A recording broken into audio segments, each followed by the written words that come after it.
दिल्ली से पटना आ गए हैं वीआईपी सुप्रीमो मुकेश सहनी। दिल्ली से पटना आ गए हैं, जी हाँ।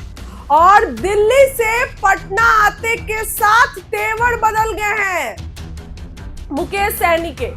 सबसे पहले मुकेश सहनी चुनाव आयोग के मुद्दे पर क्या कुछ कह रहे हैं, सुनिए। सिर्फ चुनाव आयोग के मुद्दे पर सुना रही हूँ आपको। ऐसा होता है जब अगर लोकतंत्र को अगर खत्म ही करना है तो फिर चुनाव क्यों करना है? फिर हिटलर के जैसे आप बैठ जाइए और आप चलाते रहिए जब तक आप जिंदा रहिए।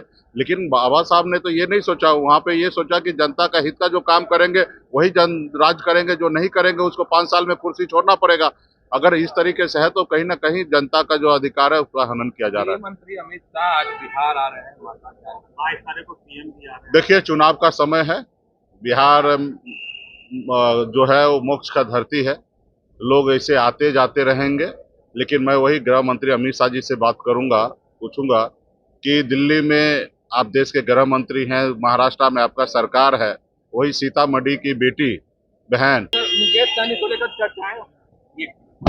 सुना आपने कि क्या कुछ मुकेश सहनी ने कहा। देखिए, राहुल गांधी के आवास पर कल बड़ी मीटिंग रखी गई थी और ये जो मीटिंग थी इसमें तेजस्वी यादव से लेकर अखिलेश यादव सभी लोग मौजूद थे।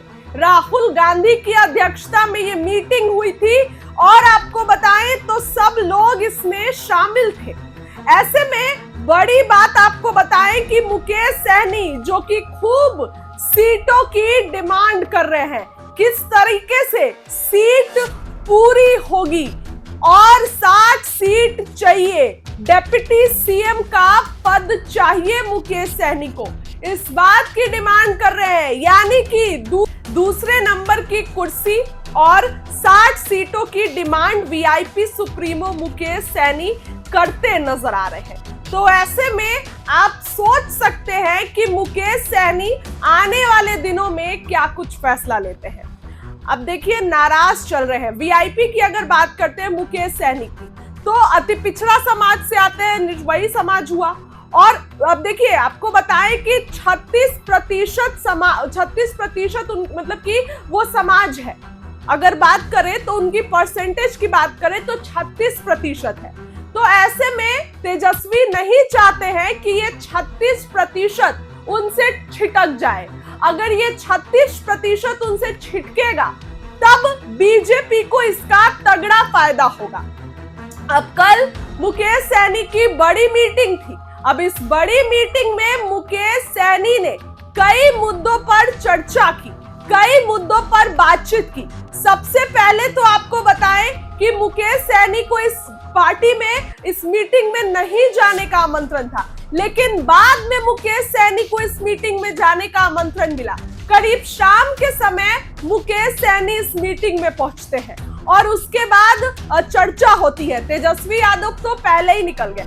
अब मुकेश सहनी और क्या बोल रहे हैं मीटिंग के बयान पे। अब आधा वो बयान सुनिए कि मुकेश सहनी मीटिंग के बयान पे क्या बोल रहे हैं। दिल्ली में इंडिया गठबंधन की बैठक हुई, मुद्दों पर आयोग के मुद्दे पर मुकेश सहनी ने बात की। तो आप सोच सकते हैं कि इस बार बिहार में महागठबंधन एकजुट है। तेजस्वी ने मुकेश सहनी को कह दिया है कि हम लोग एक साथ रहेंगे।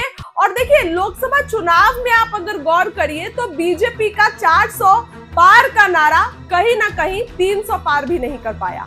और ये किसके कारण हुआ? विपक्ष के कारण।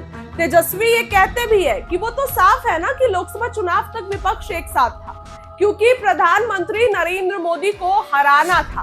प्रधानमंत्री नरेंद्र मोदी के साथ जो है बीजेपी को चकमा देना था। तो इसलिए इस बार भी विपक्षी दल एक साथ है। हमें ये खबर आई है कि मुकेश सहनी जो है वो अभी तेजस्वी यादव के साथ ही है। और राहुल गांधी ने यह भी कहा है कि विपक्षी दल सब एक साथ रहेंगे, इससे बीजेपी को हराने में फायदा होगा। सदन में हम लोग कोई भी मुद्दे जो है वो उठा सकते हैं। तो ये जो है बहुत अच्छी बात होगी।